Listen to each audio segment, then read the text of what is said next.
উল্লেখ নেই, শুধু ব্যবসার কথা বলা আছে। আশারে মুবাশশারা যারা জান্নাতের সুসংবাদ পেয়েছেন, যে 10 জন, তার মধ্যে 9 জনই ব্যবসায়ী ছিলেন।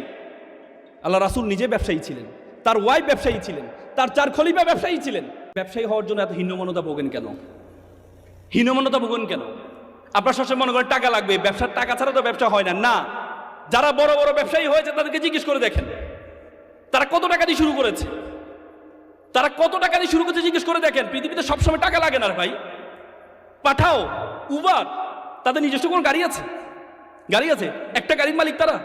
কিন্তু লক্ষ লক্ষ গাড়ি, পৃথিবীর যে দেশে যাবেন উবার আপনার অ্যাক্টিভ। পৃথিবীর কোটি কোটি গাড়ি তারা ডিল করে কিসের মাধ্যমে? শুধুমাত্র একটা সফটওয়্যার কারণে। তার কি টাকা লাগছে? পাঠাও, ইলিয়াস, তারা যে এই করেছিল, তাদের নিজস্ব কোনো গাড়ি আছে? স্টুডেন্ট অবস্থায় তারা এই অ্যাপসটা তৈরি করেছিল।